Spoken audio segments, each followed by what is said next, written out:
So, welcome again to Ladies Fixing the World. I kind of love my title for this podcast. It's very ambitious. Let's fix it all. I am again honored to be with Sue Elvis. Welcome. And Sandra Dodd for Hello. a conversation about, well, with the offspring of the conversation being an unschooling. And I was trying to explain before we pressed record what we were supposed to talk about. I'm not sure I made a lot of sense, but now I'll try again on recording. So in the school system, we have the grading system. We have a purpose. We have something we think the kids should learn, something specific. And I've noticed that in general, in the way children are brought up, very often there is a specific goal or a specific standard to the development or to the achievement of the children. So they are supposed to learn this math. Let's say they need to learn to multiply in their heads with all numbers under 100. And then you measure it. Can they do it or can they not do it? So you put in an effort to teach them something specific, and then you measure the outcome that you had planned for. And this means, and it's not just math. It could be, I remember when I had my first child, I was handed this little book made by the government telling me at what age would my child start to maybe crawl, at what age would it grab things with its hand, at what age would it start speaking. And so I could track the development of my child and see, is she doing well or not? Is she hitting all the markers? Obviously, I hated it already back then, but the idea is the same idea. So this puts the parents in a mindset of judging and in a mindset of looking for very specific markers for development and also for education. And that is a narrow path. That's one problem that I wanted to talk with you ladies about today. And the other thing is there's this judgment all the time. Are we doing good or not? So the child is doing something, and my job as a parent is to judge it, to say, oh, you did well. Not to say, oh, you had fun, or how was that? Or can I join? It's always this judgment and evaluation and measurement of the achievement of what the child is doing. And I think now I've talked a lot, and maybe this is kind of a it's not a theme where I can say one word because it needs a lot of explanation. This is an observation I've done, and also that I've done in my unschooling life, that unschooling is leaving that whole paradigm and working from a different place. Yes. Now Before you were recording, though, you talked about pregnancy and childbirth, that they expect you to, like in my case, it was gain more weight. You know, gain weight with my first child. I ended up an overweight old lady, but when I was first pregnant, they were like, you don't weigh enough to have this baby. And that was irritating. But anyway, then they measure the baby when it comes out. How long is it? How big is it? My third baby was too small. They almost kept her in the hospital. They wanted to put her on an IV. You know, so you start off with that. It's like, here's the right kind of baby. There's something wrong with yours. And gradually, I mean, I know what they're looking for. They want to not ignore a child who has problems that can be dealt with. And that's good.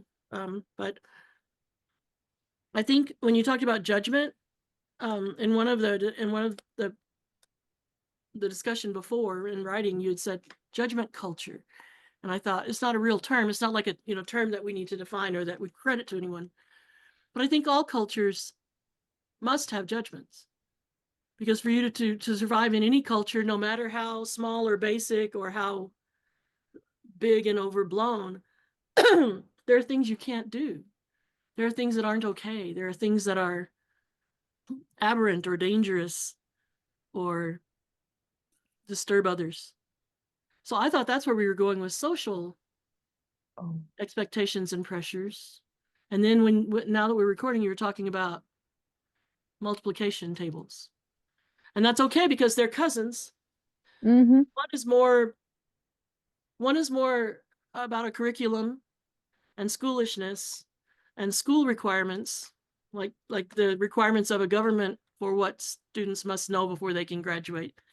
But the other is the everyday sort of people looking at you and wishing your kids would be quieter, or I don't know what, usually quieter.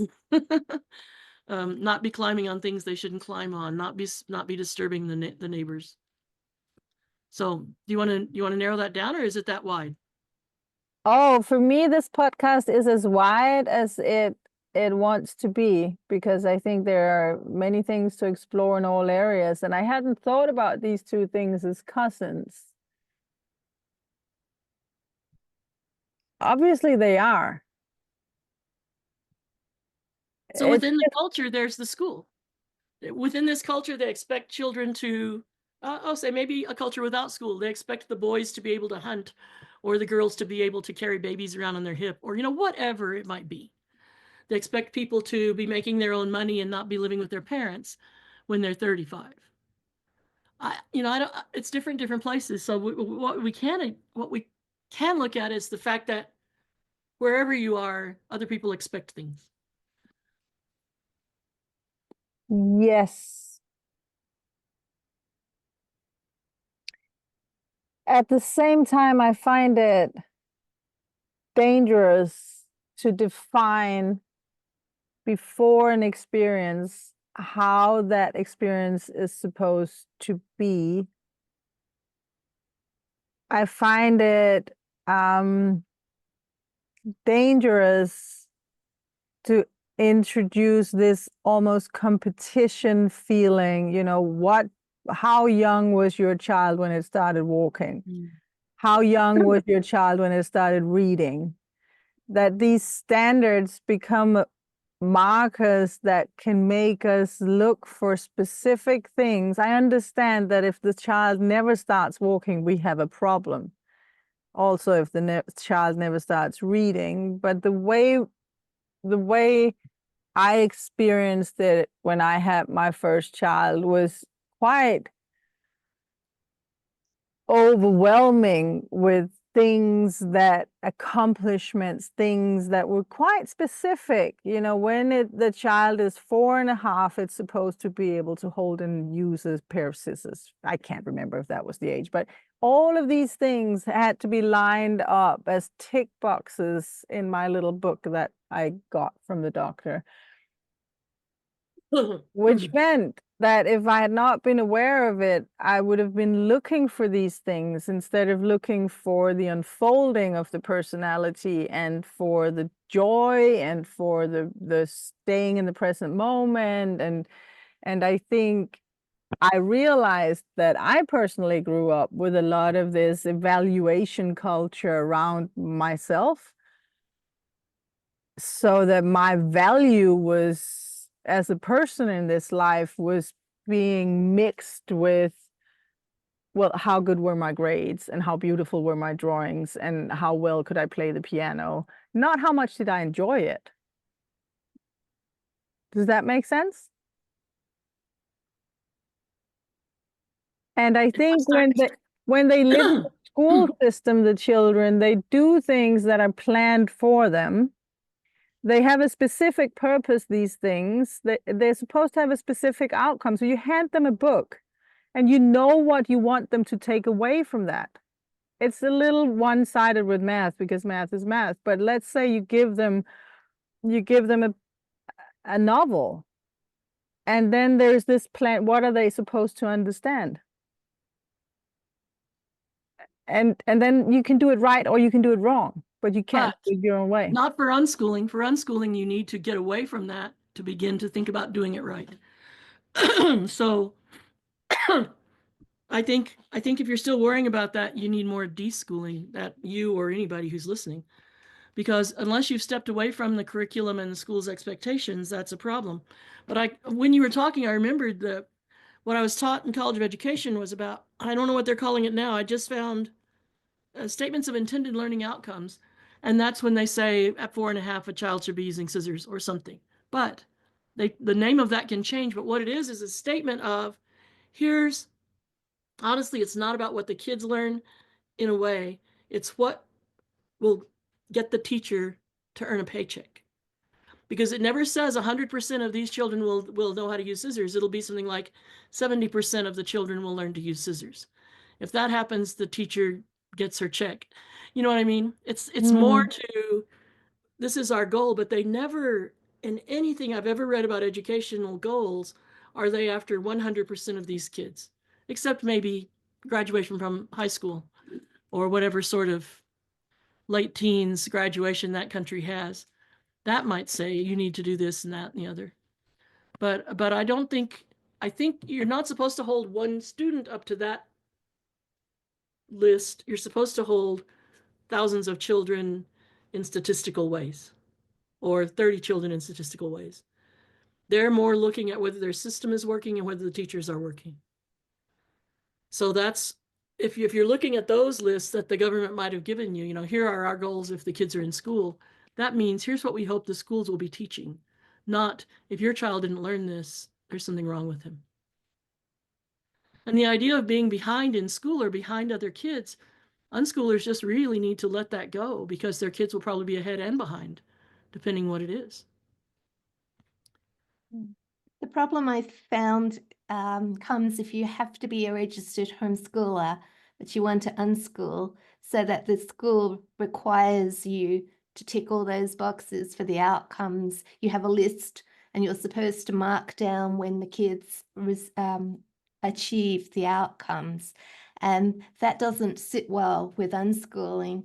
And I found I had to separate that from what we were doing and do what I called the behind the scenes stuff and just tick it off what I thought, oh, my kids have done this, they've done this, without actually letting it intrude into our everyday. It was just my record keeping. But when the outcome, I couldn't tick them, what I used to say was, we're working on that one, because it'd be another 2 years before we'd have to do it again. And you didn't have to have all the outcomes ticked, but you had to look like you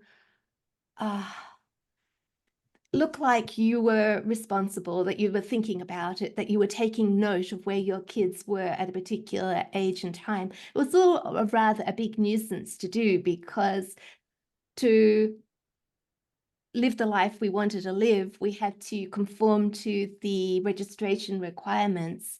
But to do that, it was like a circle. You couldn't unschool because you had to fulfill the requirements. If you didn't fulfill the requirements, you didn't get your registration, to unschool. But we found a way around these things. But what I found really interesting was, years ago, when I had little youngish primary school kids, maybe young teenagers at the most. One of the people who came from the education department who came to see us was so impressed with what our kids had achieved. And it was all the ticks, he ticked all things on his records. And then he said, do you mind if I just write down your kids are working on this particular area? He said, I can't just tick it all.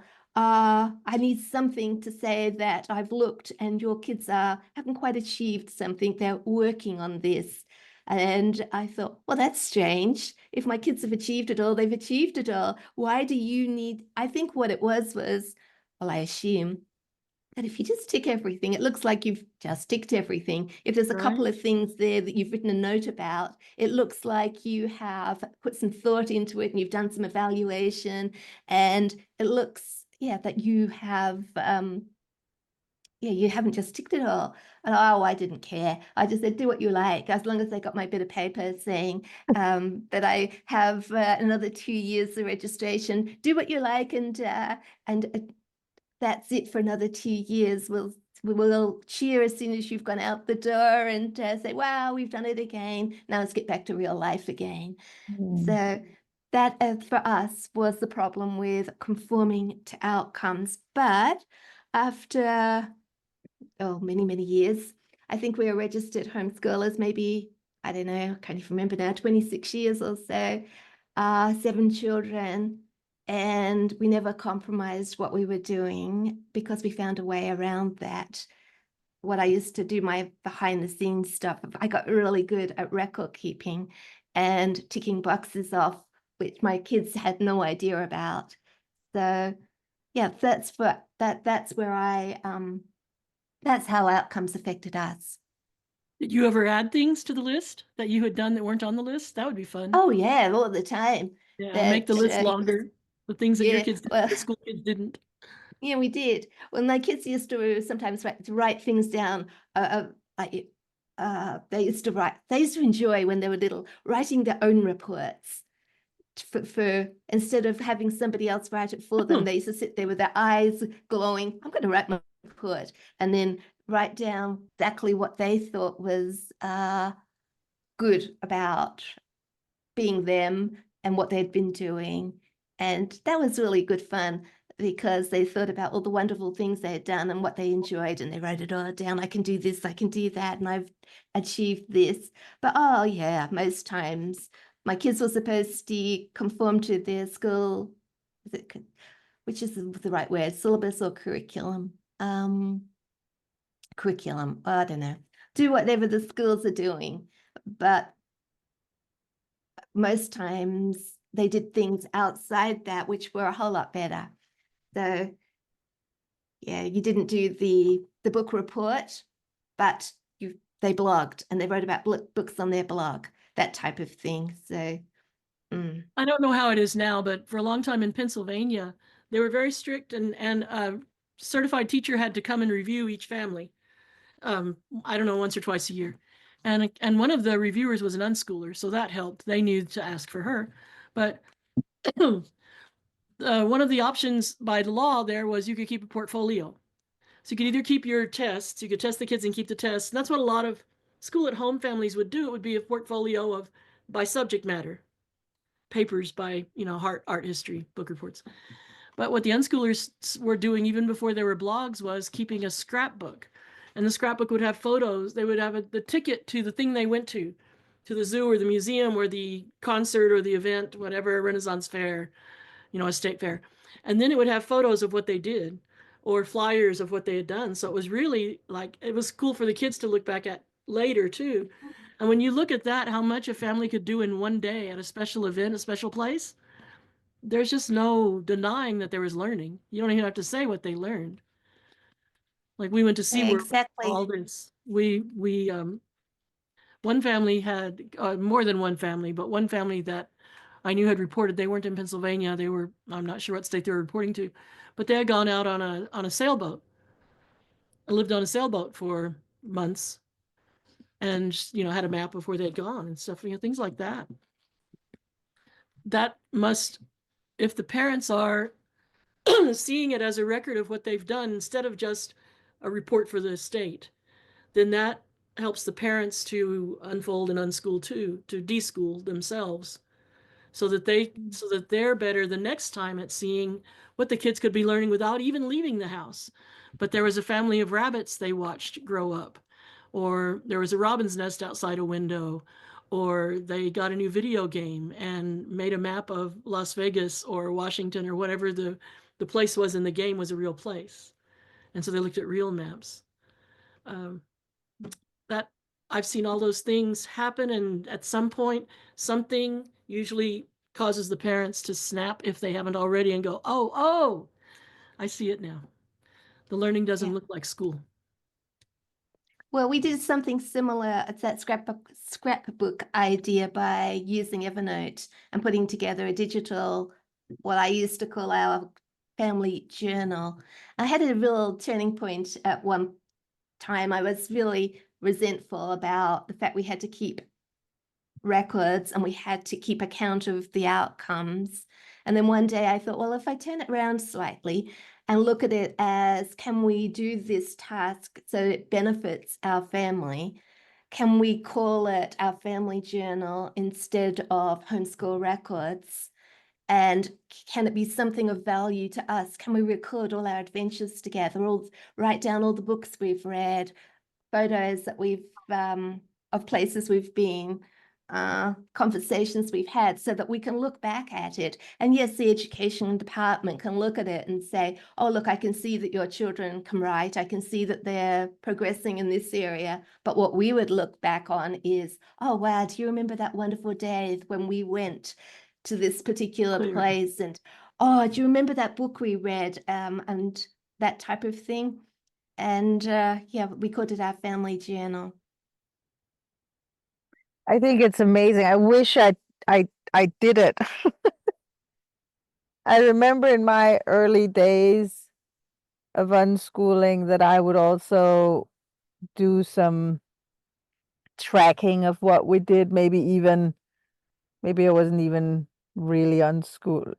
I didn't start out unschooling. I started out homeschooling. So I started out tracking things in the homeschool, and then very quickly it became unschooling.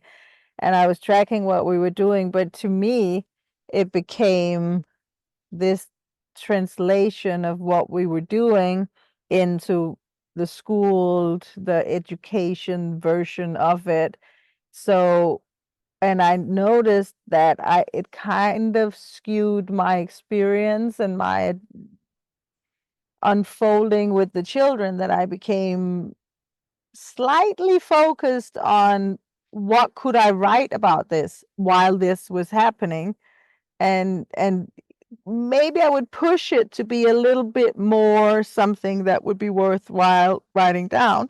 So I stopped writing down because I didn't want to have that kind of agenda. The other thing, which is now we are, I don't know, 15 years down that road, or 12, whatever. I admire that you've done it. I don't know where the time for it for me would be, because we're doing something all the time. So evaluating it, doing the scrapbooking. I mean, I wish, but I don't do it because I'm always doing something more. So I'm never writing about, not very good at looking back, writing about what we did. And I'm not very good at planning either. So Christmas is coming and it's freaking me out that I have to have presents, and, because I'm very much in the here and now. But I do think flipping it, if you have to register what you're doing because you're living inside a society that will come and check you, I think it's the best piece of advice ever to make a family journal and make your own story and make something has way more value for yourself than just trying to comply to some sort of, because there goes so many hours into it that it has to have more value. I'm curious as to how you did it, Sue. You say Evernote, but did it become little books? Do you have a PDF or a printed copy, or? No, it's all online. I mean, you can print it out if you want to. I never did. But since our days of using Evernote, you can use a lot of different, you could do Apple Notes, or there's a lot of different ways you could do it. But I used to just keep I think a weekly journal, because as you said, you're out somewhere and you're thinking, what can I write about this? And then I used to think, have I got enough notes for today? We haven't done anything educational today, and this is a problem. So I decided that I would make the time frame bigger and not actually record exactly when we did all these things. But I used to just add photos in odd moments, write little notes in odd moments. When my kids were watching documentaries, I'd just put a link into the notebook about if it was on YouTube so we could find it again. I think that a lot of people would say to me, oh, that's time consuming, I couldn't do that. But for me, it was worth it, because I thought, if I don't do it, we can't homeschool in the way we want to. We can't unschool. I don't really like the word saying we're homeschooling, because I think that it's a lifestyle thing. But in the educations department, we were homeschoolers. and we had to fulfill those requirements. But so it was a lot of work, and it was a lot on my part to not let, as you were saying, you turn it around and you start to think, what sounds good for the education department? Perhaps I could begin a conversation along these lines, so that because we need to fulfill this requirement, and to be more relaxed about it and just let it unfold and record what was there.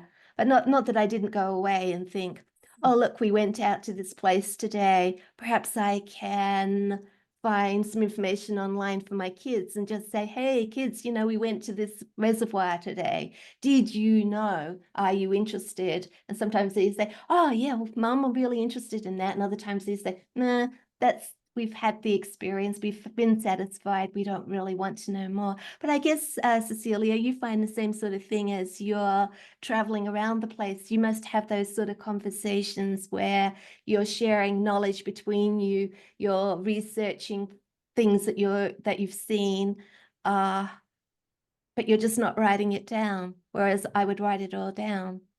Yeah, I think that's the main difference.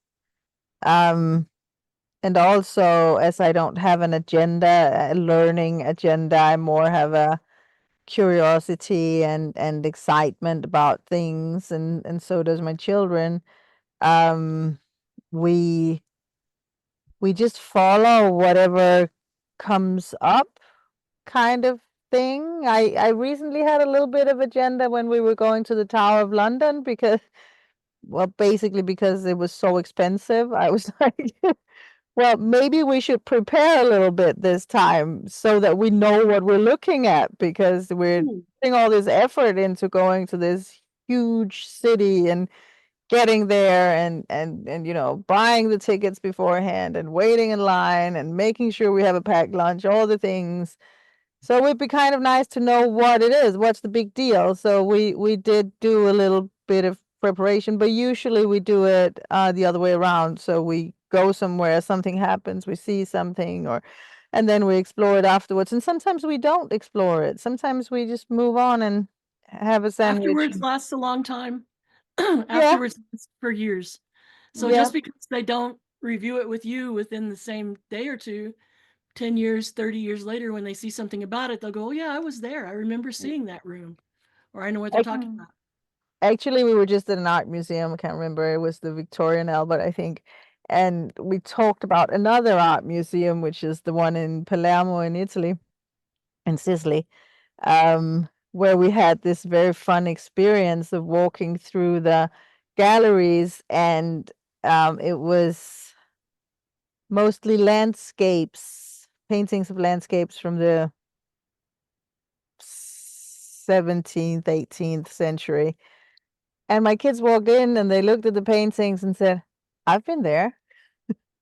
And they went to the next painting. Oh, I've been there. And then they went to the next painting. I think I've been there too. It was really funny. It was really funny.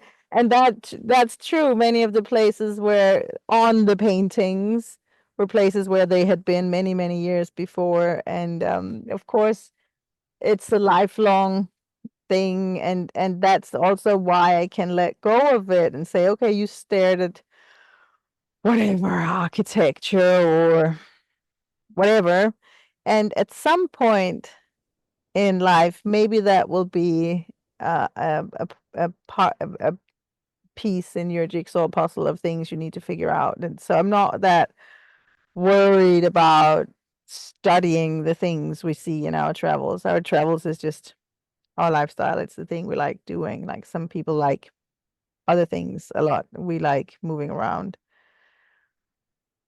But I would love to do yearbooks. I would love to write, but I think, I don't know. It just, for me personally, it becomes very ambitious very quickly. And then I need to walk away from it, because otherwise it becomes just this huge project, which is more or less just my agenda. I didn't have to keep records in New Mexico. Early on, they were supposed to be tested 3 times during their years when they were 9, and I don't remember which ages exactly. And I just didn't do it with my first one. By the time I got to my third one, I didn't even register with the state. But the testing fell away anyway. And if parents see it as school years, we're doing this thing, and it is a replacement for school. I mean, I could talk about that for a long time too. But if you just see it as that, then you would feel like you need to discuss all these things before they're 18. It all has to be finished, like a complete set. Everything has to be completed. But if you start to see it as a continuation from when they were toddlers and said, what's that? What's that? What's that? What's that?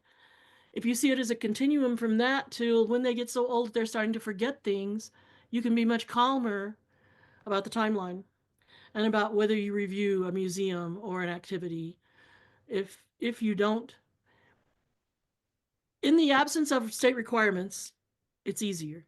If you have state requirements, even if the parents themselves can get to the point where they see it as with more longevity than just this semester, this school year, that will calm them down about what they're reporting too, because you're working on it. Whatever it is, you're working on it. And also, if they can see it in the way you just said before, Sandra, that they have to be able to cut with scissors at 4.5, which is an arbitrary number I threw out, just saying it again. That's just on average. That's just what we're aiming for. That's just most of them. They don't all have to be able to do that. That would be very, very nice. Just like, they don't all have to be able to read when they're 7. They don't have to all be good at math or know the history of the world, or some of them will pick it up and others will not when we put them through the school system. And that should be the same with the unschooled children. And I think it might be easier for the unschooling parents to know that whatever, they don't all have to do the same thing. They don't all have to pick up everything from all corners, and they don't all have to do it in a specific time frame. Even about the scissors, even if it's a made up example, if a curriculum says scissor use at this time, this small print on the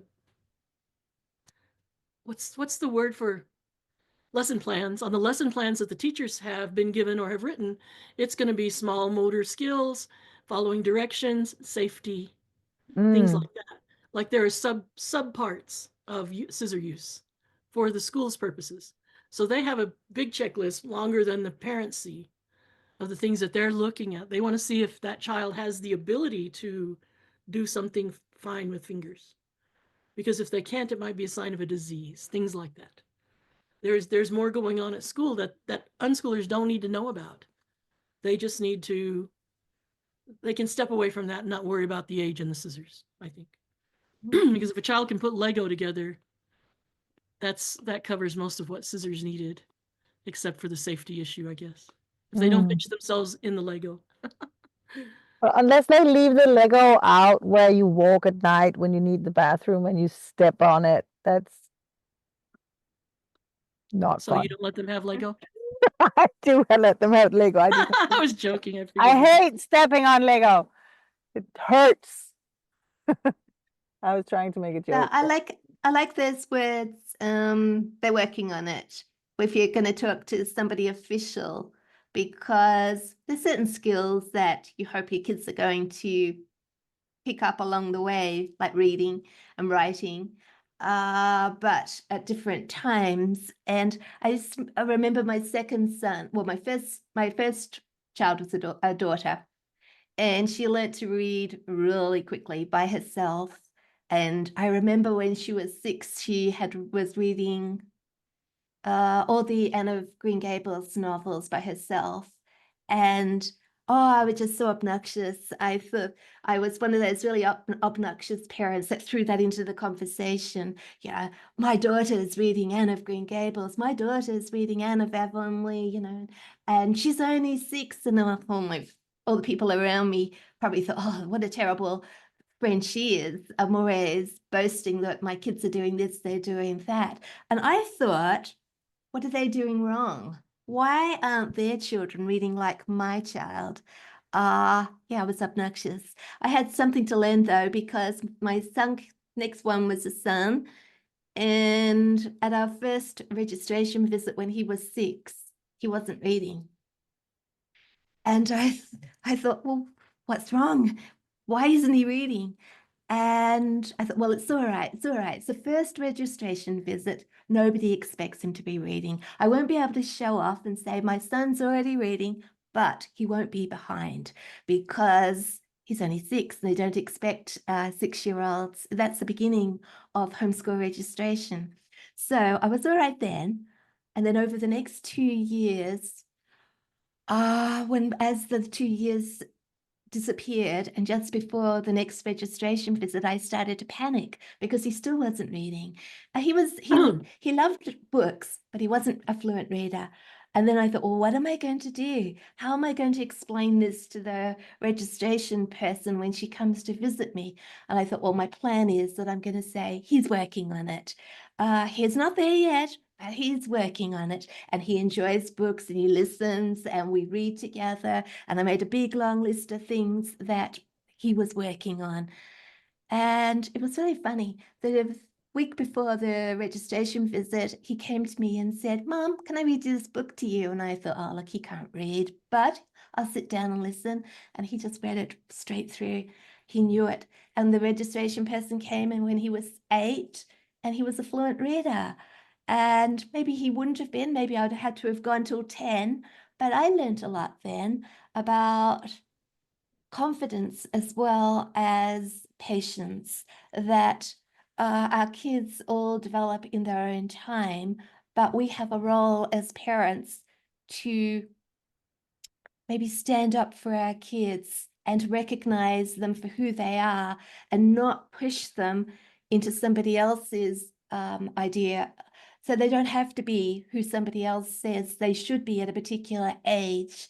But I had to have the confidence to say that when the registration person came, this is okay. I know my son, he's working on this. He knows this, this, and this, and there's not a problem. And I wonder sometimes whether, as far as registration goes, a lot of parents get very, very uptight about it, very nervous. What if we are refused our registration? If a lot of it's to do with confidence, knowing your kids, knowing how kids learn, and being willing to stand up and say, it's okay for my child to be exactly where they are. He doesn't have to be obtaining this outcome. We're working on it. But that worked for us. I think it could be interesting to talk about reading now that we are touching upon it, just because we have no specific plan for this conversation as such. Reading is such a big marker, it really is. And in the schools, the children kind of need to learn to read really quickly because the whole way it's structured, the school is based on the children being able to read. So if they can't read, you can't really move on. And that makes sense, but it's also made it an expectation that you can read when you are, let's say, 7. Where I come from, you start school when you're 6, and if you can't read by 7, you have a problem because you simply can't follow what's going on, and you'll need a lot of help all the time, and you can't do the things you're supposed to do because you can't read. So you need to learn to read first. And that makes sense. As I often say, if I was a school teacher and I had to take care of 25 children at the same time, I probably would do more or less what they do in the schools. I'd have to sit them down. I'd have to have some sort of. If you wanted to get paid, you would do that. But you're talking about school again. And a step up from talking about school is talking about school at home. And so Yes. if unschoolers are listening and you're saying that's important, I would do that. I'm afraid that they will relax into keep on pushing. Oh, no. Yeah, but then let me finish. I would do it because I would have 25 children, and I mean, in all logic of that, they would not be mine. So I'd also have someone to be accountable to. But as I am not putting my kids in school, and you're right, Sandra, we should talk to the unschooling audience. They do not need to learn to read when they're 7 or 5 or 10. It's not a required skill for their life. And I think I've talked to a lot of unschoolers who stress about this, my child is not reading and I'm trying to unschool, but can I really not teach him how to read? Should I sit down with the alphabet? Or they kind of cheat, they feel, so they're unschooling, except they're pushing pretty hard for the reading. And also there's the mother-in-law and there's the school system that has to come and give them permission to homeschool, and there's the whole thing. But really, I've taught most of my siblings to read. I'm the oldest of a lot, and we were all in school. And You I taught help them learn. You help them learn. I help help them them learn. I learn. agree. Yeah, but I was like doing teachy kind of things, talking about letters and sounds and stuff. So you were also in danger of turning them against reading. I think encouraging teaching or saying I taught someone to do this is also potentially harmful to your audience. I agree. It's potentially harmful to you that you still believe that you taught people to read instead of seeing that you said some things that might have helped them while they were learning to read. We sat together and they wanted to and I wanted to, and we did something, and the outcome was that we could read Donald Duck together. It's true. I wasn't necessary the one. No. That's an important thing to remember too, is that there are kids in school who can get A's in reading, when they get grades or whatever percentage or whatever, that they are in their reading class got an A. They may not be able to read a word, but they did whatever pre-reading exercises were provided to them. And when I was 6, I went to school. I didn't go to any preschool. And I really loved my teacher because she was paying attention to me. She liked me. She actually listened to me. And most of the adults in my life had not. They had their little routine things to get me to be quiet and go away. And I started paying attention then, and I paid attention with every teacher I ever had because I decided when I was 6 that when I grew up, I was going to be a teacher. I just wanted to be her, but I figured out later, And I paid attention to what she was doing and why, and seemingly how. I was just saying, why did she do, why? How did they set this up? And I could see really early that reading readiness, as they call it now here, was rhyming words, using words, telling stories, answering questions. All those things are considered at school reading, because school is required to teach reading, and school knows that of those kids who are all 6, only some percentage of them will learn to read anything. And even then, they usually probably have a first grade reading book that only has 1-syllable words, that has nothing tricky, no consonant blends, no silent E's even at first. Only words like Dick and Jane books. Jane has a silent E, but most of those words don't even have 4 letters. They're 3-letter words as much as possible. And if a child can only read 3-letter words, you can't hand them a magazine and go, look at this article about your favorite movie. That's not something they can read. So there's reading like an adult reads, and then there are all these other stages of chopped up bits of reading that are accepted in school. So when I was first dealing with homeschoolers and they would go, my child reads, my child doesn't read, I would say, what do you mean, read? And it would kind of irritate them, because some of them meant they could read the one book that the parents had been going through with them over and over. Hop on Pop or Donald Duck or whatever. They know, this is our reading book. He can read this book. That's not reading. Reading, I used to say, reading is if I need to leave the house and I leave a note that says, I have gone to the store and will be back in 15 minutes, that my child could wake up and read that. Real reading for real information for real people. And a lot of little kids in school would not be able to read a note from their mom saying, I went to the store, I'll be back in 15 minutes. If it doesn't have a picture for a clue, because that's another thing about books, it says, there's a picture of a cat and a butterfly. I'm just looking for the cat and the butterfly in these 10 words. So I think a lot of homeschoolers who haven't been teachers, who haven't been analytical about how education, how government education works, what they're looking for, what they're measuring, and all of that, will say, her child is 6 and can read, whether it's Anne of Green Gables or anything. They don't know what they're picturing. So they're picturing novels and magazines and newspapers, or now it's, can you go on YouTube and find something and look it up and read the notes? But that's another thing to remember. Kids don't need to learn to read now to get the information that they can get these days. And there was one little girl, one mother told a story recently that her daughter was learning to spell. She needed to write down something about Girl Scout cookies for some report she was writing about Girl Scout, real Girl Scout cookie information that she was writing for her leader or something. And she said, "Hey Siri, how do you spell?" Or, whoever she asked, "Alexa, how do you spell?" And she said her sentence. And the mom thought that the girl was going to. I can't stop it. Okay, sorry. Sorry, Siri. So she just looked because the words came up on the screen. Yeah. She just copied it from there. Yeah. And I remember being a kid and them saying, "You're not going to have a calculator in your pocket, so you have to memorize all these multiplication tables." I do have a calculator in my pocket, and it would tell me out loud, disturbing whatever I was doing if I asked it. Yeah. So, yeah.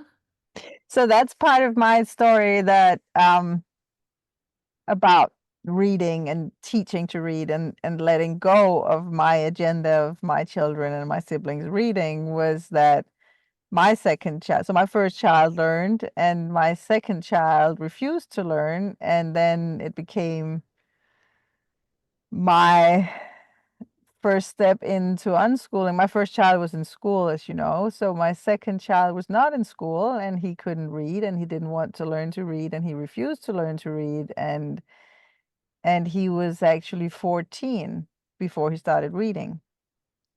And that was a very, very beautiful learning journey for me of letting go. Meanwhile, my third child learned to read, and I had paid no attention to that because I was so busy tearing out my hair and being worried about my second child. And only by the fourth one, who is 12 years young, almost 13 years younger than the first one, I had learned to let go. And my fourth child, I have not had any agenda at any point of him learning to read. I only noticed that he didn't until one day he did. And that's actually my main thing I would like to share with upcoming or new coming unschoolers, that my experience is that I've wasted a lot of time trying to teach, and I've wasted a lot of time being worried. My second child, who learned to read at 14, chooses his jeans according to the pockets being big enough for his Kindle because he's carrying that around all the time. He's the most avid reader, I think, of all my children.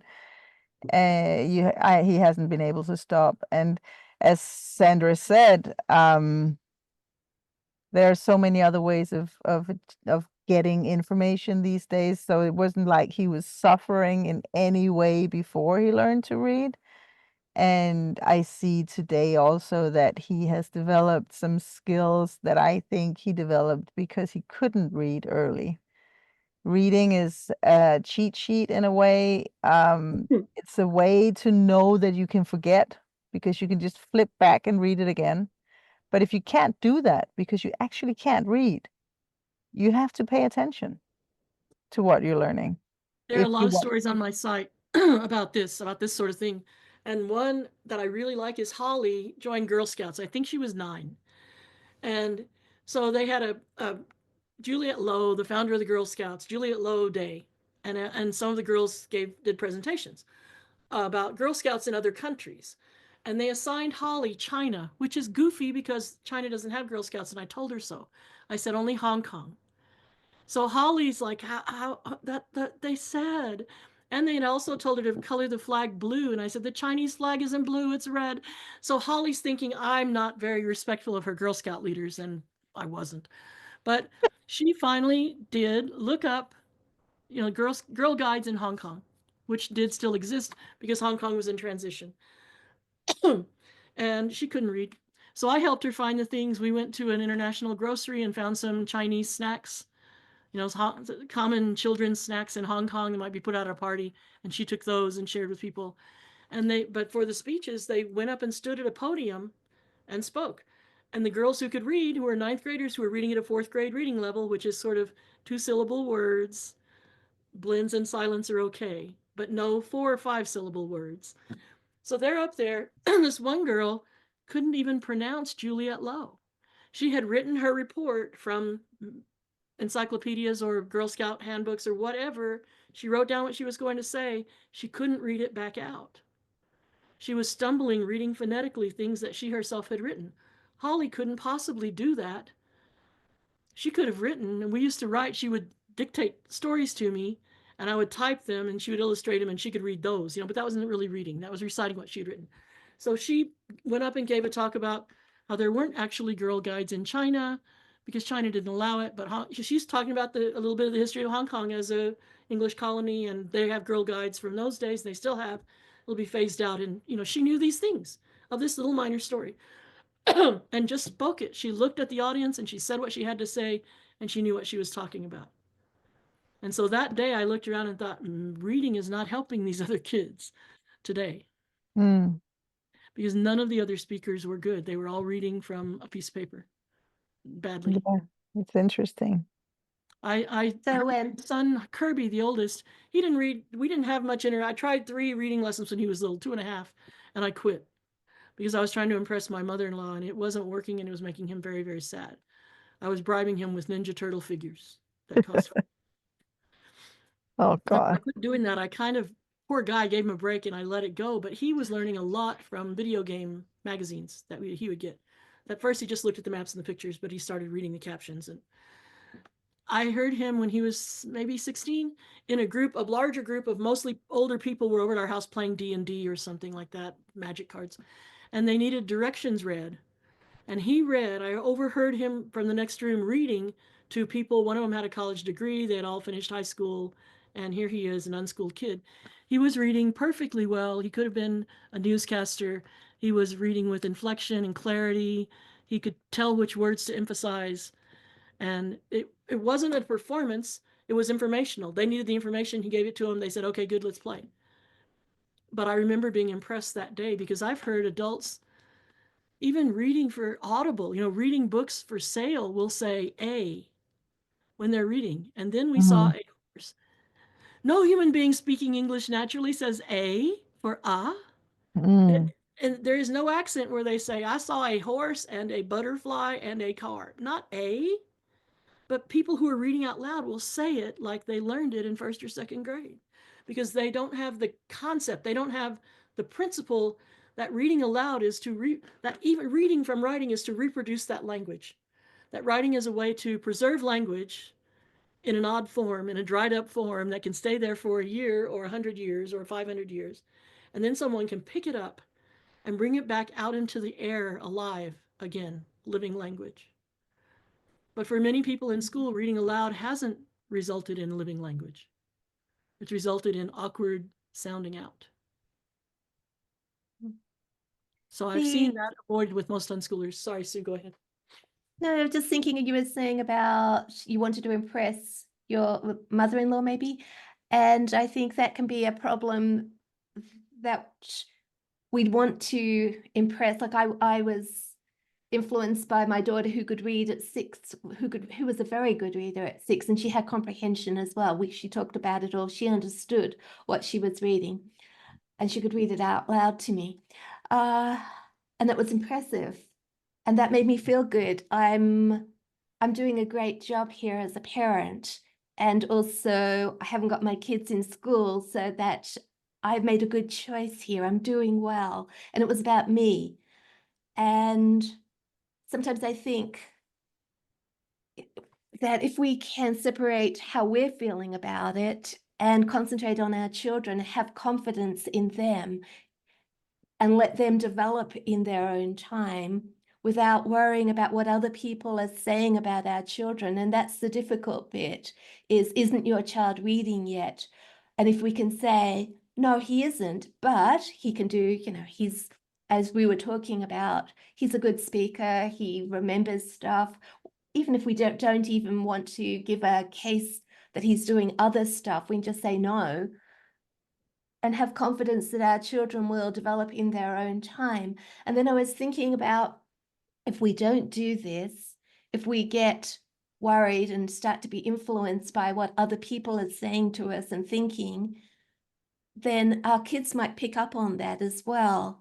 I'm behind, I've got a problem, my mother wishes I could read. And how does that make our kids feel? That they're a problem because their parents aren't willing to let them develop in their own time and become, because we all have our own pathways. And yeah, just thinking about that, how we can have negative feelings as parents and impose them on our children and make a problem for our children. And maybe it works negatively. We're so worried about our kids and they're learning, come on, you've got to learn, you've got to learn. But is that actually adding to the problem? Now, our children are worried about it. They're not enjoying reading. They're looking at it as a task. They're looking at it as something that they are failing to do. And it's going to influence the way they feel about themselves and maybe also the way they're feeling about the task that they're not able to do right at this moment, but they're working on. It's going to happen sometime, but are we actually going to make it that the time, are we delaying when they will learn it because we're actually having a negative influence in our children? Well, There's something. Sorry. there's several things here. There's is it about me or is it about the child? And then there's also the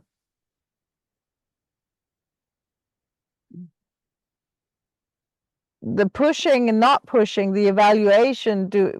How worried was I when my 12-year-old didn't read? For him, not about my ego maybe being, what would I say if the neighbors asked, but more, and how bad did it make him feel that I was worried about him feeling you're a late reader, and how much did that add to the, it's two different things, I think. And I was trying in the beginning of the conversation to talk a little bit about this thing with our agendas and our evaluations of their performance as humans. And obviously if it's just one thing, and in the big scheme of things, we are just on the journey of life with them, and we enjoy with them when they enjoy, and we can see the passion and yeah, the journey and the things they do, not necessarily looking for outcome, just looking for life. Then maybe sometimes reading or being able to ride a bike or other markers can be things we look for, and maybe it's I've okay. got another example. It's not reading, but in another area is swimming. And we live in a culture where kids learn to swim young because the weather's good and that's just the culture. You have swim parties and things. And before thinking I was a good mother, I enrolled all my kids in preschool swim lessons. And my first son, he had a bad experience. The classes, he enjoyed day 1, he enjoyed day 2, and I think day 3 was put your head under the water day. And the teacher had, I don't know, a few children in the pool.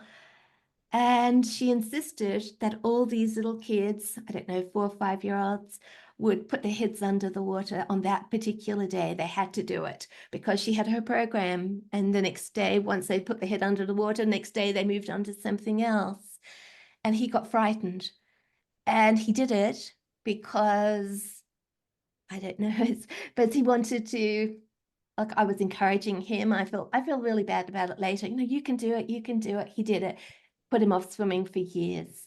He didn't want to go anywhere near the water. And every time he got invited to a swim party with kids, he couldn't swim.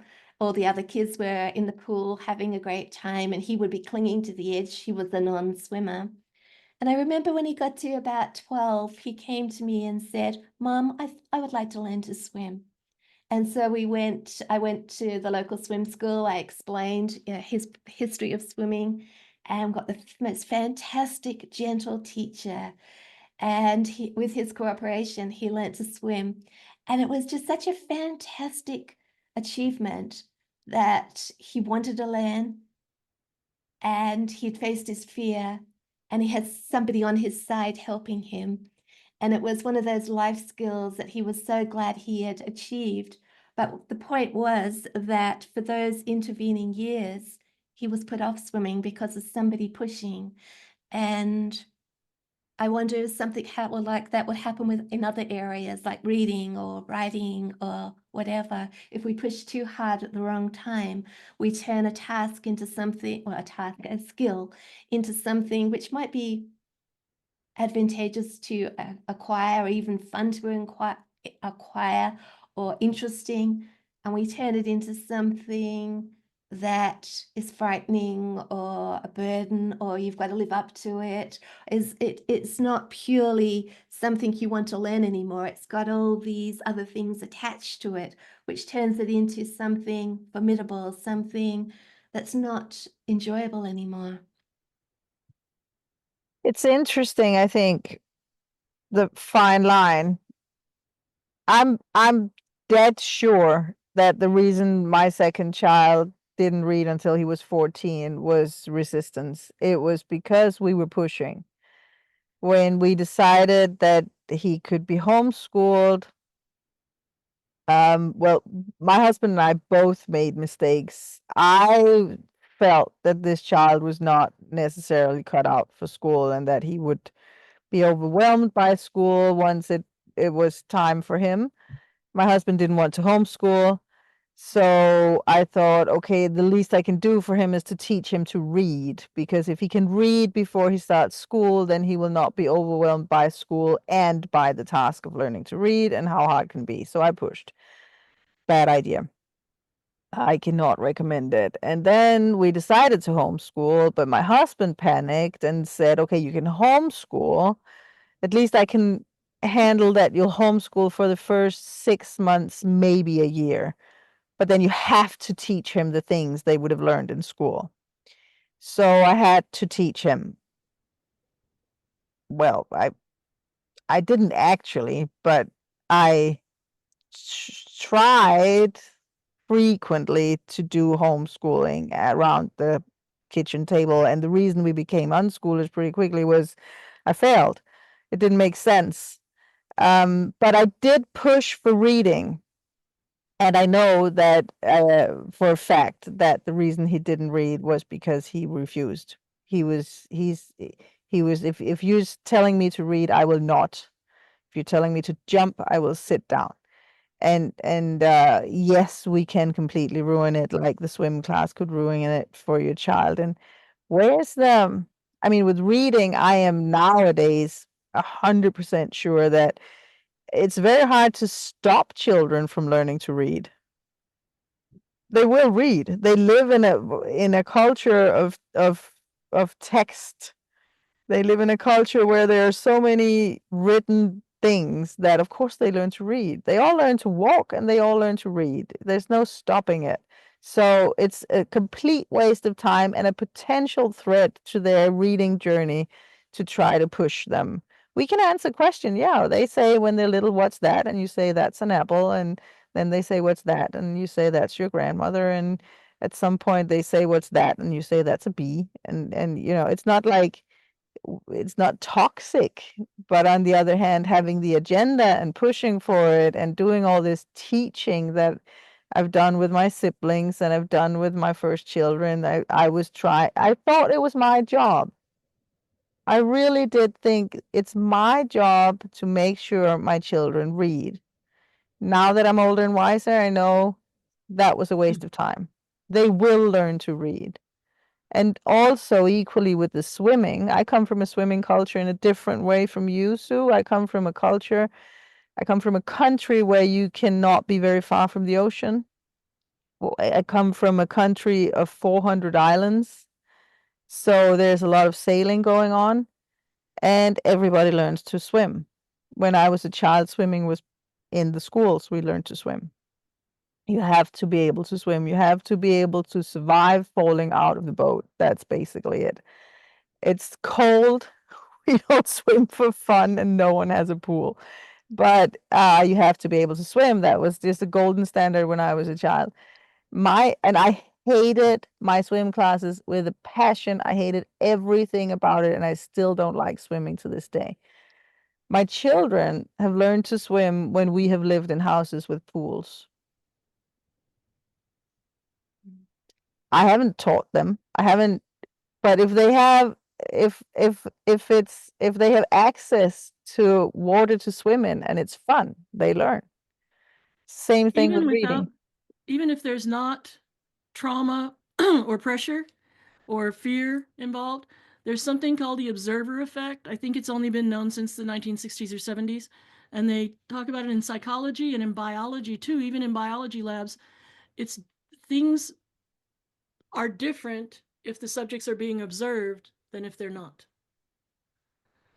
And I don't know how much of it is how much they know or are aware or they're being measured. So that the idea of trying to see what people or animals will do, watching them changes what they do. Yes. So in unschooling, the best thing to do about that is not to watch them do things, but do things with them. So that the things that are being done parent and child. Whether it's talking about things or going to a museum or something, the parent shouldn't say, there's the museum, I will stand here and watch you look at it. That would affect the way they look at the museum. But if the parent goes side by side and says, oh, I know what this is, or what is this, and the child might know, then it's not there, you don't get the observer effect. And I think both of you are very valuable to your listeners because you have four children at least. You're saying, well, I'm my third one and my fourth one, because many unschoolers only have one child. It's their one shot. And so for them, the more stories they can read or hear about people relaxing after their first or second child into the magic of seeing it occur on its own, whether it's swimming or reading or math, the more confident they can be, because that's why it's important for unschoolers to share their stories and what happened. And so I'm kind of jealous that Sue's daughter could read that much, that well, that early. And there might be some things she missed out on because of that, or maybe not. I don't know if she was in a play, if she would have been too dependent on the script. I don't know. And different people are different ways. But I think I have a child who it seemed really late at the time. She was 11. I thought because she was a girl, she would read earlier than her brothers, because statistically in school, the slower readers are usually boys early on. And no, she learned at a later age. But when Holly had not had any problem taking in information in her life at all, she had a really big vocabulary. She understood a lot of things about people and places. And her favorite movie for years, maybe still, was Stand By Me. And it's the adventure of some boys who go to find a dead body. And the book that it's based on is called The Body. And so she watched that show from the time she was 3, sometimes when she was little, every day. And that was just the thing that she had on in the background when she was doing other things. She loved it. She knew all about it. There was a lot of 50s rock and roll in there. She's still really interested in 50s rock and roll. So for her, that became sort of a garden that a lot of things grew out of. So time passes, she's 11. She had a friend who lived a few houses over, cousins of another unschooling family we knew, but they weren't unschoolers. They did school at home. So one family had moved out of town and they had moved into this house. Just as we moved to this neighborhood and we're like, we'll be in Brett's neighborhood. Oh, he's just moved. So that was sad. But Holly hung around with his cousin. The cousin was 9 and the parents were pressuring her to read. She couldn't read at all. So they had some Judy Blume book for her that her mother said, you have to read this book. And she was at the point, I said she couldn't read at all. She could phonetically sound things out. So she's trying to phonetically sound out a book, which was not comprehension for her. It was one more word, another word, another word, another word.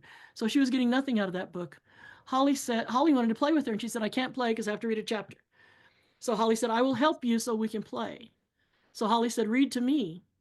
So she's reading to her. Holly's seeing the mistakes she's making, and Holly's learning to read by watching, following along in the book as her 9-year-old friend is butchering these words and stuff.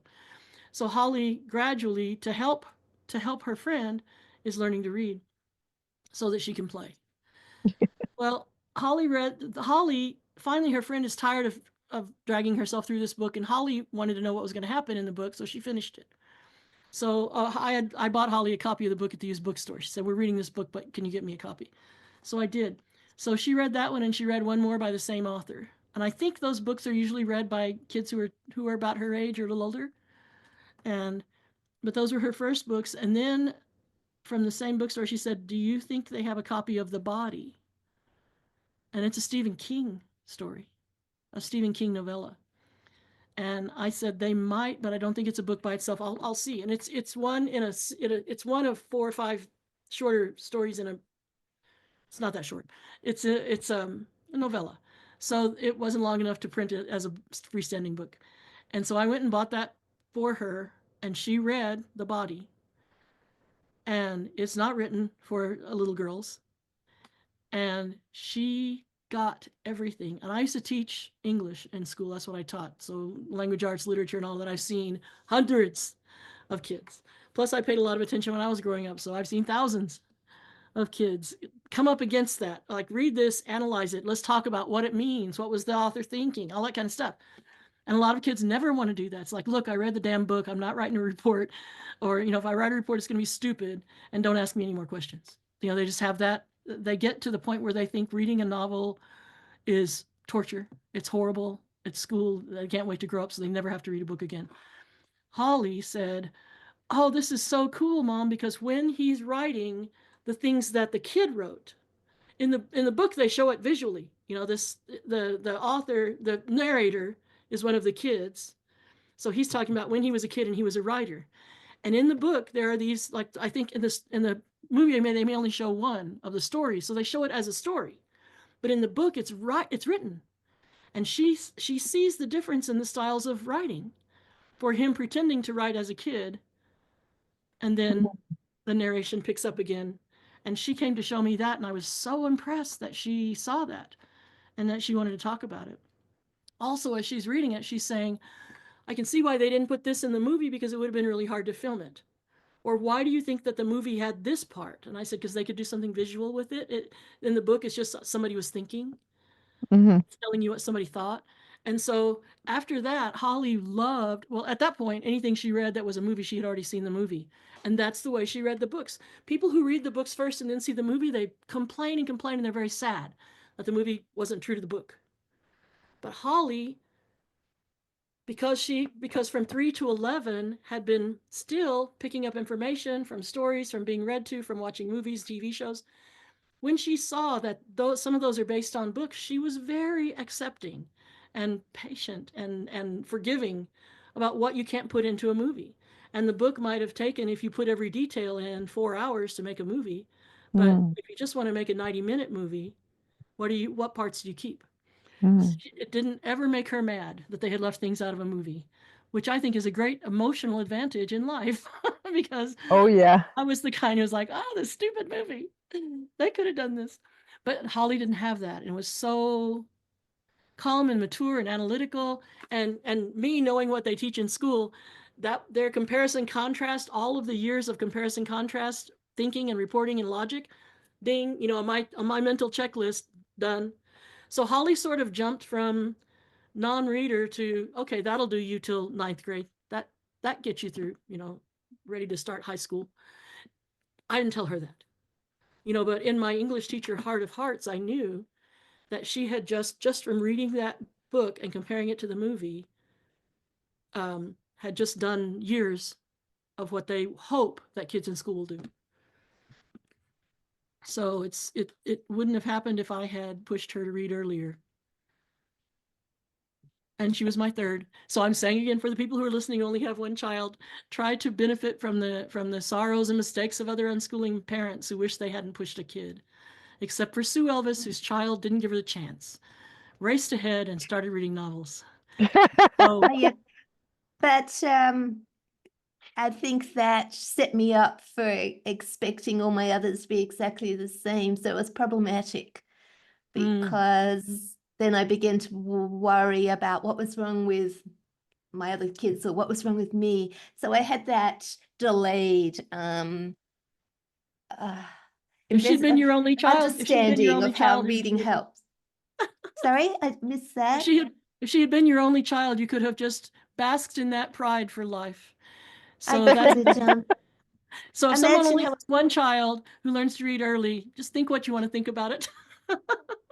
And then I could have had a blog, and I could have been totally obnoxious, telling everybody that we did everything perfectly. Having 7 children that I write about certainly gives me a lot of scope for admitting mistakes and learning different experiences, because they're all different and there's always something to learn about them. So I had, yeah, I might have had a child who read very well at 6, but after that, all went downhill.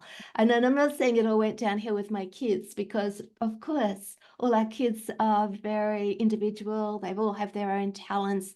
They're all wonderful people. It went downhill as far as I had a lot of learning to do. I thought I knew it all, so that I suddenly realized that I didn't know it all, and started listening a bit more carefully, and just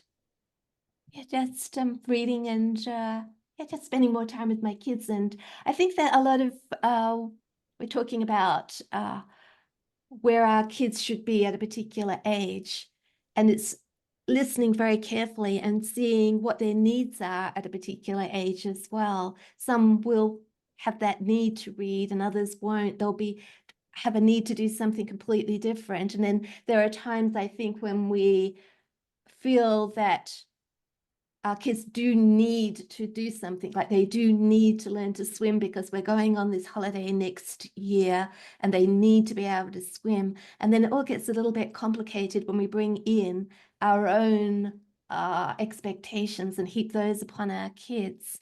And I think that talking today, that being a parent isn't easy. There's so many expectations that other people put on us, and then we put the expectations on our children. And at the beginning, we have no knowledge, and we're listening to other people instead of our kids. And we just want to do our best for our children. And I think sometimes it's very sad how the things that don't benefit our children, they come from a place of wanting to do our best for our children. And it's sad that it doesn't work out that way at all. Well, then it's a good thing to listen to this podcast. 10 points for everyone still listening.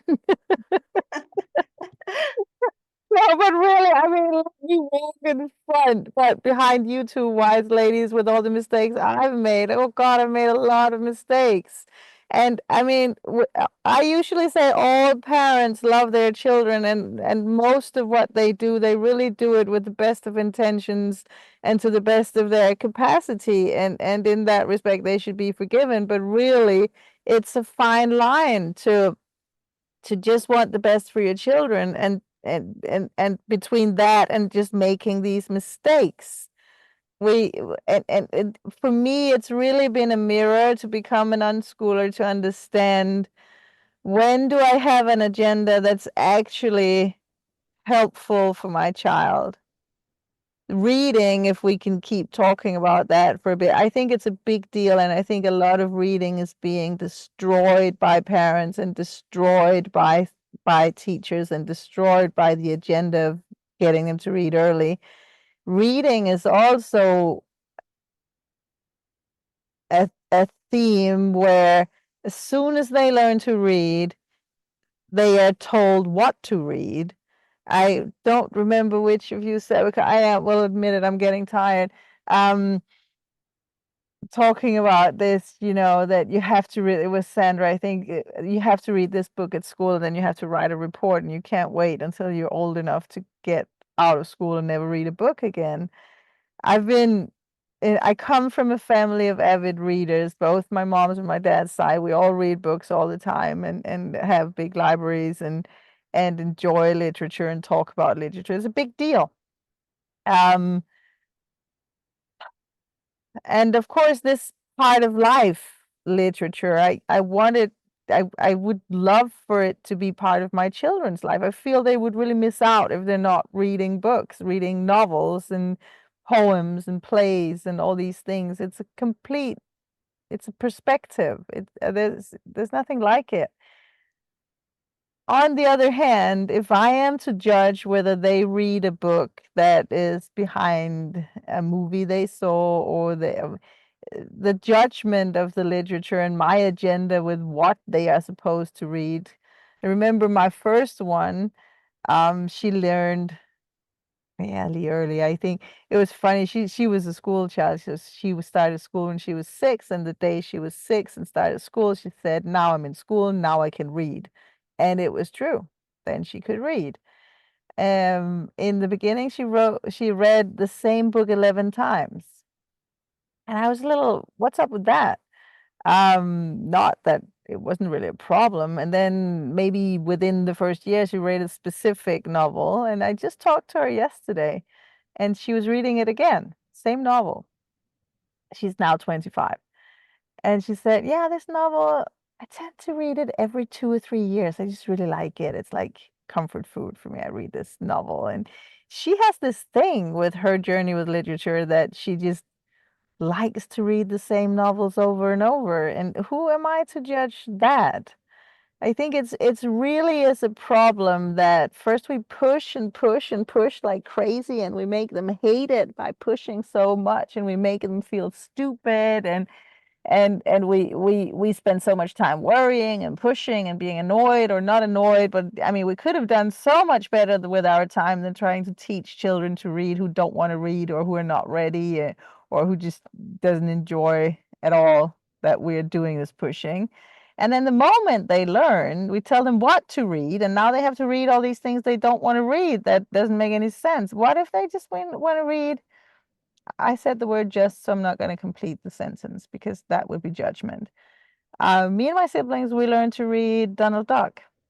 We read Donald Duck in the summer breaks, and that's when we learned to read. School was a waste of time. In the summers, in the family vacation home by the west coast of Denmark, in the old Donald Duck from our parents' childhood, you know, under our blankets in the wind, we learned to read together. That was how we did it, and that was when it made sense. And I remember my dad saying that when he was a child, he learned to read in school, and uh, and there was these novels like Enid Blyton kind of novels. We had some similar ones in Scandinavia. Also, we had Enid Blyton translated. When they wanted to read that, him and his siblings, they were told that was not literature. That was a waste of time. That was like low class. So they also had that experience, just like we had. Well, our parents said, "Are you just reading Donald Duck? Well, how about you read something serious?" Why we well, I don't have to ask the question in this context, but I just want to put out there that if reading is a tool we want our children to have, and we allow for them to take that tool in their hand when they're ready for it, maybe we should also allow them to use that tool in the way that makes sense to them. Definitely, definitely, because you can do the same damage where you try to control them until they resist your control. It's not good for the relationship. It's not good for them reading. I have a page on my site called Again, I think. I'll send you the link that you can put with this. Yep. It's exactly about parents complaining about a child watching something over and over. And so I love that subject because I would always say, "Oh, is there a record album that you've listened to more than once?" And they go, "Well, yeah, more than 10 times?" "Yeah, maybe how many times?" "Oh, 80, 100, some Beatles album or whatever they love." And I go, "Well, when somebody's a Shakespeare professor, how many times do you think he's read Romeo and Juliet? Because you don't know something really well, thoroughly in and out, unless you've read it many times.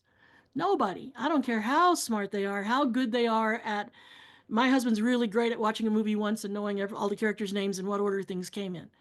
That's good. That's a good skill. But he wouldn't be teaching film with a movie he'd only watched once. So people will go to see the same art over and over, the same painting. If they live in a town with a painting they love, they'll go again. They'll get a tourist that they need to take somewhere. Let's go to the art gallery because they want to stand in front of that painting again. There's architecture that people go to repeatedly. Same thing. They want to stand in that place and feel how that building feels when you talk, how it comes back at you. So it's natural for people to repeat things. People have gone to church and sung the same songs 100 times. Gone to the same church over and over and loved the beauty of the statues, the architecture, or whatever it is, the organ. So repetition is natural to humans, and control seems unfortunately natural to parents. So they want to tell their children, no, don't read that book again. Why are you only reading this? Why are you watching that show again? Why are you watching reruns of Star Trek The Next Generation? That would be for people my age. It's like, because it's a really good story and there's so many good little scenes, I want to see it again. I want to see Worf say, I am not a merry man, when they're all dressed up like Robin Hood and that. It's funny. Right now, I think the big repetitive show that younger people are watching is Big Bang Theory. But that show's really good. The characters are great. The writing is fantastic. So to think that we know what our kids like or shouldn't like better than they know what they like is a little bit obscene from an unschooling point of view. You leave them alone. If they want to listen. What about underestimating kids? Like, we're talking about reading, and you, Sandra, were talking about books, Dick and Jane, and we have those readers where they start off with, 2 and 3 letter words, and they progress up the series, and I might be on book 12C in the series, and that's my grade. My child is reading at this level. And many parents, when they start out with their kids, will buy these sort of books as readers to help their kids learn to read. And with my second son, the one who I agonized over the fact he wasn't reading at 6, I started off with these books, and then one day I realized that those weren't the books he wanted to read. He wanted to read proper books that were interesting, books that weren't written for his level of reading, but real books. So I asked him what he wanted to read, and we found books that he wanted to read, and he got so excited. And how we read them was he wanted to read them, so he would read the words that he could read, and then I would fill in all the gaps. And I didn't require him to sound out any of the words. If he wanted me to say the word, I said it, and then we just carried on. And it was a joint reading experience. We read it together, but it was a proper book. And I think that was the turning point with his reading, is that he wanted to read because the stories were so good and he wanted to read them. And that I was not making him read them, but we were in it together, working as a team to read the book. He knew that I would give him any word he wanted without saying, well, you should know that by now, or, send it out, try it. I told you what that word was 2 pages ago. Have you forgotten? I just sort of gave it to him, and that was the turning point. He really started to enjoy the reading. And as I said, just before his 8th birthday, when the person came, he didn't even need me sitting next to him to help him. He read the whole thing.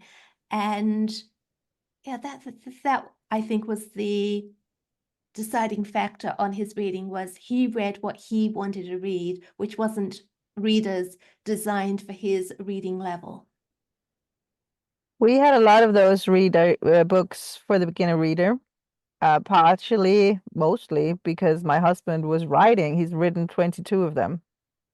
Fun little stories. My husband likes to make projects, so this was one of his projects. Can I do that? Can I write a story that fits this framework of the beginner reader? There are like number systems to it if it's supposed to be sold for the schools, and he did a lot of that. So he was part of a publishing company, and we had a lot of these books. We got them for free. I had them lying around. I bought some more when my second child didn't read, and I had that for as long as I had the project. I did have the project. I'm not proud of it, but I'm honest. They can have so for my 3-year-old at the time, when my second child was not learning to read, my third child was 3.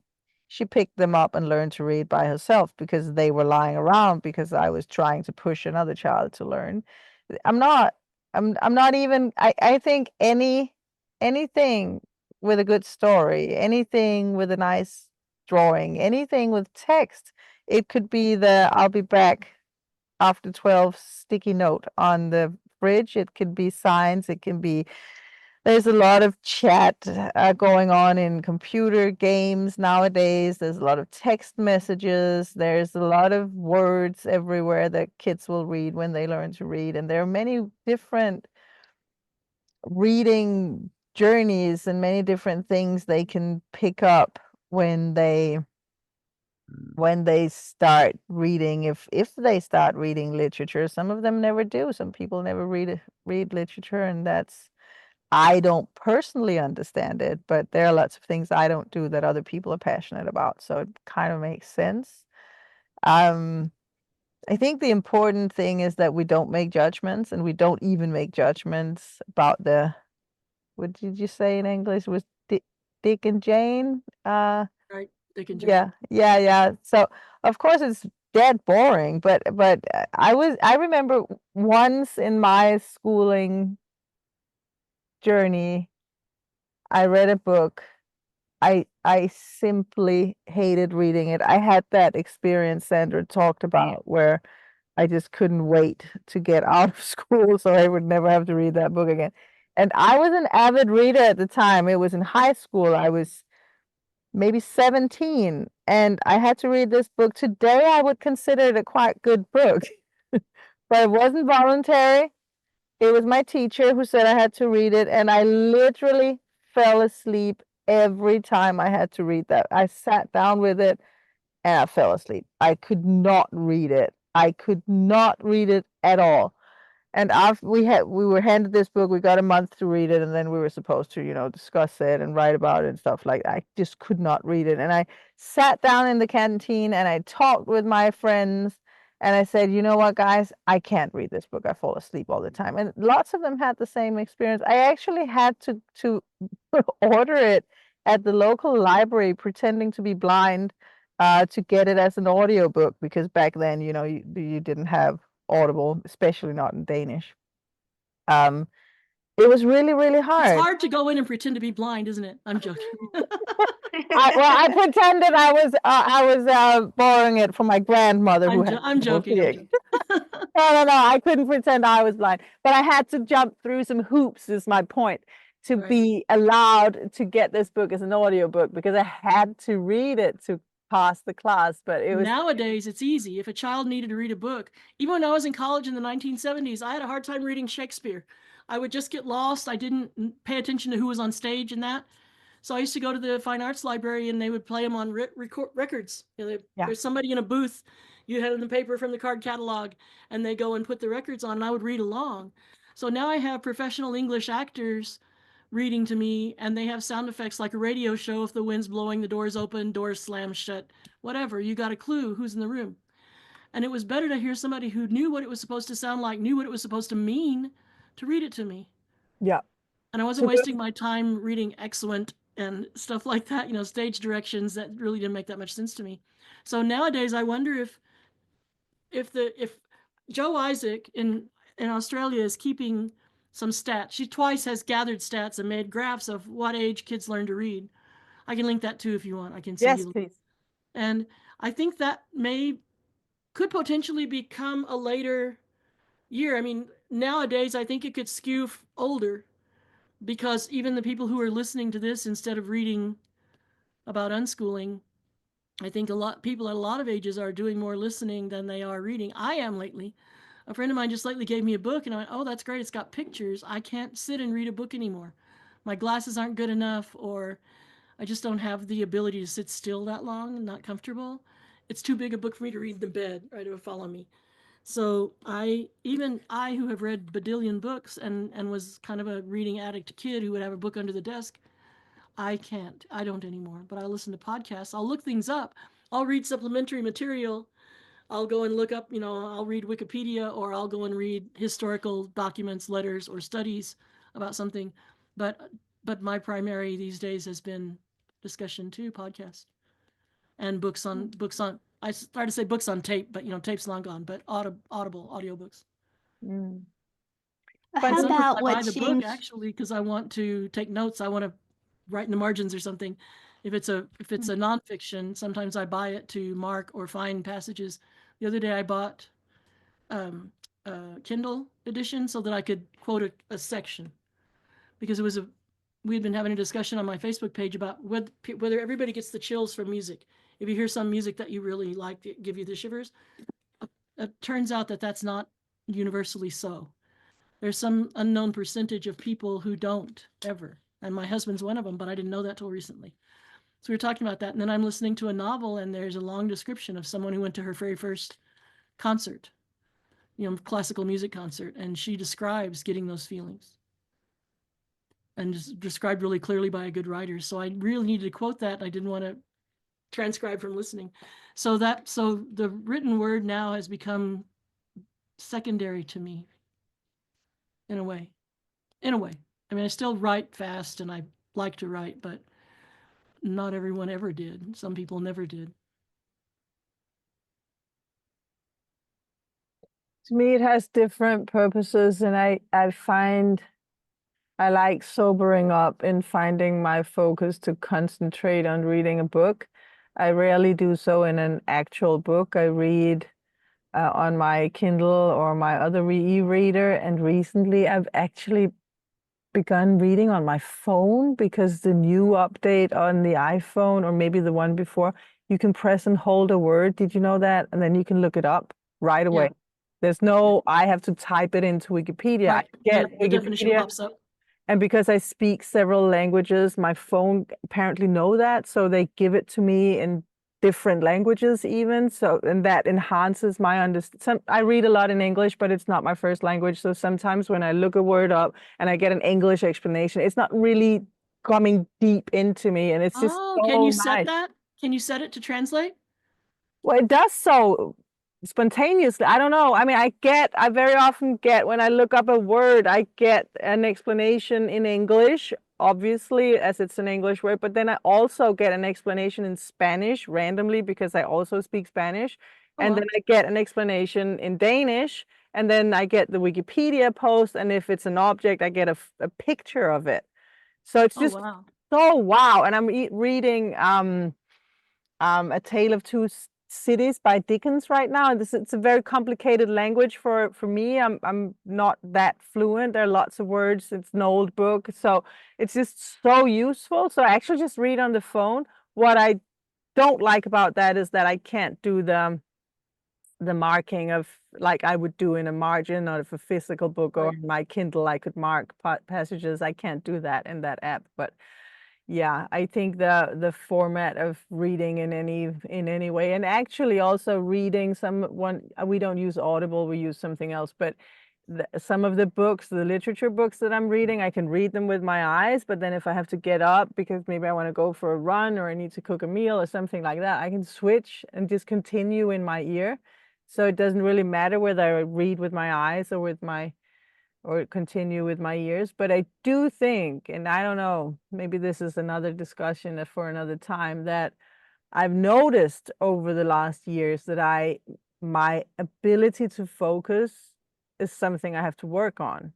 Whereas 20 years ago, I would grab a book and read it and be lost for hours. Now I have to pay attention. And it's not helping that it's the phone. I've got it right there in my hand. I could just send my daughter a text message. I could just look this thing up. I could just check my email. I could do all the little things. So I have to stay focused. But yeah, I don't know if I'm venturing into a different conversation. I wanted to say something about Shakespeare that I think is more important or more relevant. I know that Sue and I both have read Shakespeare with our children in our unschooling journey, and that we like Shakespeare, both of us. I don't know your relation to Shakespeare, Sandra, other than what you just said. But I know that I cannot read Shakespeare alone. That it's too hard, but maybe also not made for it. And that's another thing about the parental agenda and ambition on behalf of the children. If we think, oh, they should read Shakespeare because it's Shakespeare.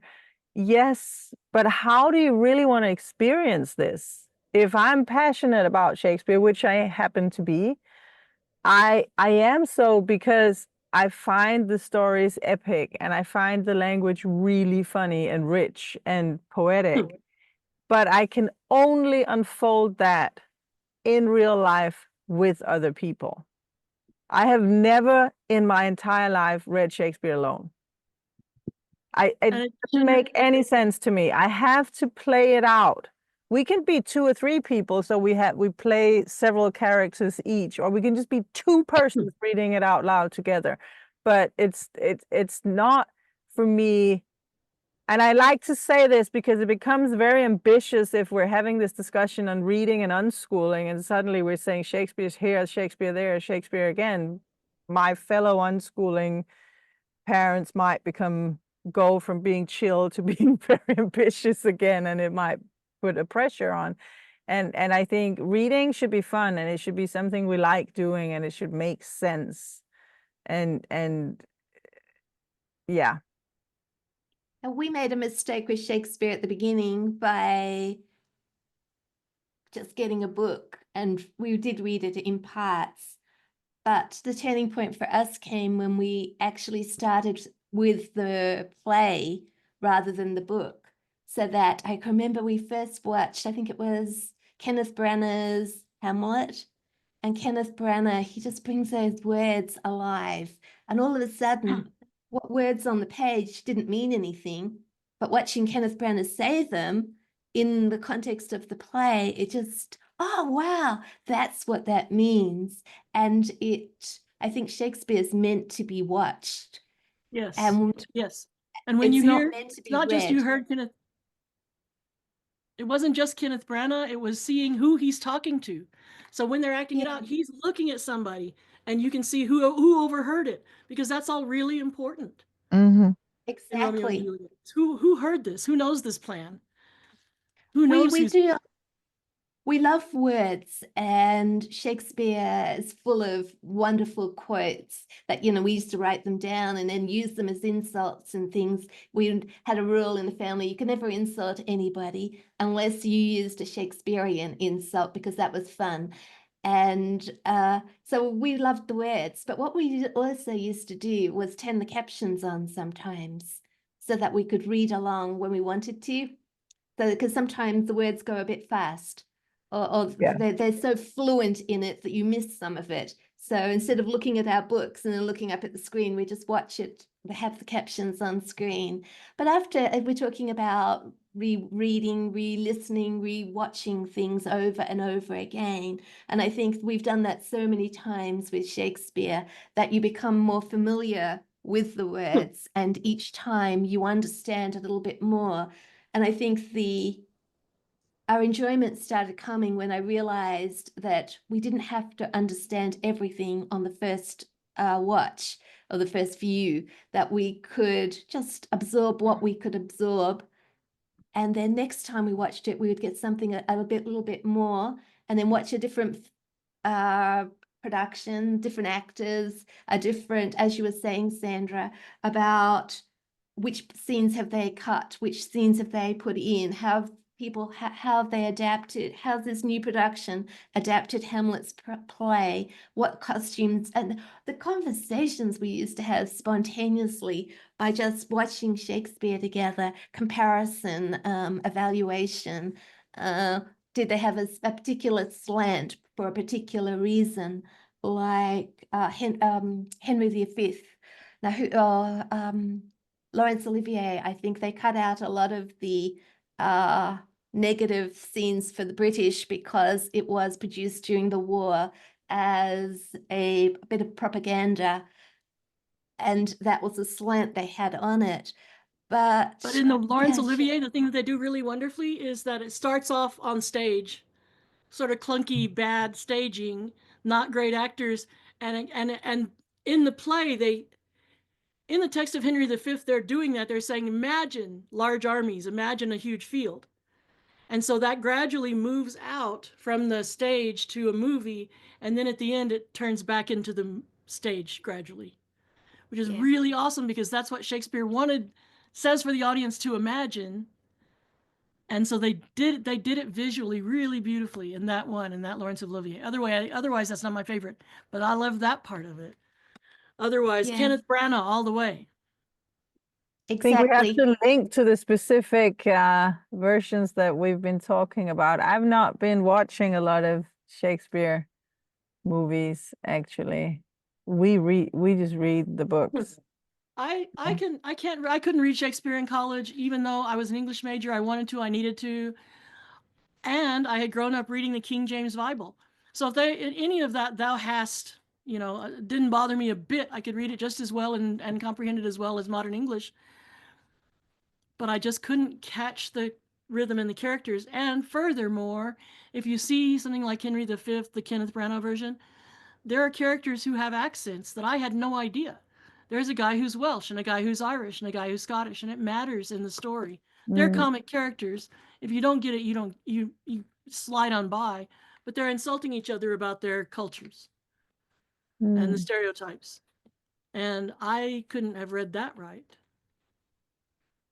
But anyway, as to repetition, unless you've seen it many times and preferably many different versions, you're not an expert. You don't really know it.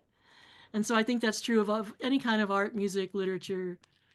You need to really deep dive and repeat. But that's a pleasure, isn't it? That you never get to the end of it, that there's always something else to enjoy, something else to learn about, some other word that you didn't notice last time.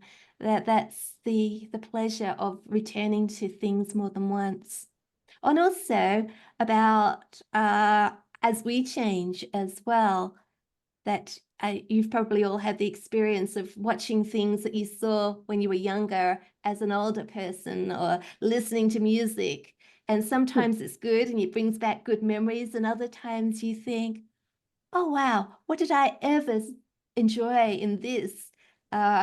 This doesn't make, it just, I'm a different person to the person I was when I was watching it the first time around. The example of that is the British TV series The Goodies. And my husband and I used to watch that and enjoy that as uni students. And then as, I don't know, maybe 10, 20 years ago, we saw it online and watched it, and we thought, this is just rubbish. We weren't the same people, and we didn't appreciate it anymore. When I first read Charles Dickens, I read Oliver Twist, and I was maybe 12 when I read it. And so I was about the same age as the title character. And it was for me an adventure, a kid adventure. And then I read it when I was grown, and it's like, oh, his poor parents. And then I read it when I was old and went, what the hell are these teachers thinking they're doing? So my perspective and who I identified with changed as I got older. So it's not enough to watch it over, to read it over and over. You have to read it every few years. There's an actor named Christopher Lee, and he was mostly in monster movies, but he said he had read The Lord of the Rings every year. It's just a thing he sort of had on his schedule. He would read the entire series every year. So when Peter Jackson was going to make a movie of it, he was very excited. He said, I want to play Gandalf. And he said, you can be Saruman. So that was sad, as he knew the book really better than any of the other actors, probably better than the director. But they made him play the bad guy because he was already a typecast bad guy. But that's interesting that in telling that story, he's telling everybody in the whole world that, I think he said since the 50s or the 60s, he had read that series every year. It's interesting, actually. I forgot, but now you remind me, both of you, that we talked about this repetition and how we can sometimes judge our children for repeating things, like why watching the same movie over and over, why reading the same book over and over, why are you maybe playing the same video game hours and hours and hours. It's the same thing. And actually, I don't think anyone really particularly enjoys looking at a wall that has just been painted white, waiting for it to dry. We don't like to be bored. No one really likes to be bored. So if a child or an adult is doing something again, it must be because there's something there to find, something new, something interesting, some I don't want to say development, because we don't have to grow all the time. Some joy, something that we want and need from it.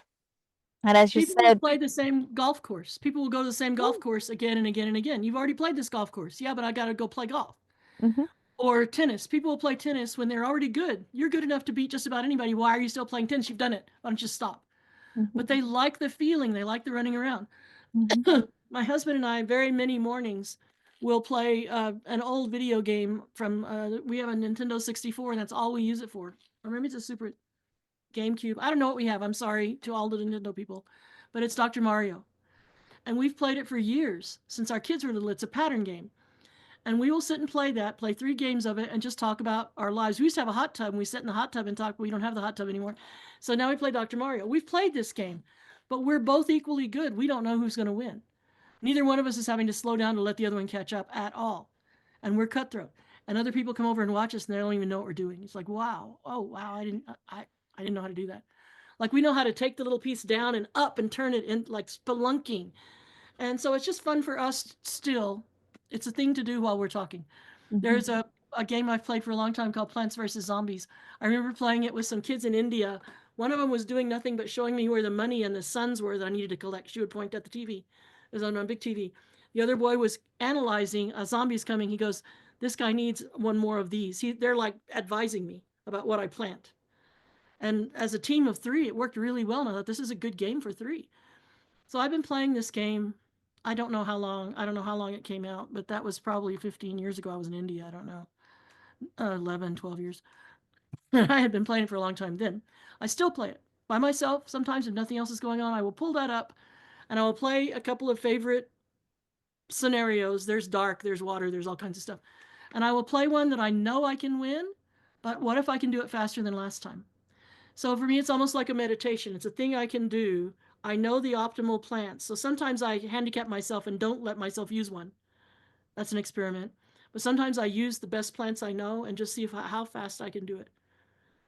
It's not important. It doesn't need to be done. It's not like real gardening, but it's a soothing, mentally stimulating, colorful, familiar thing.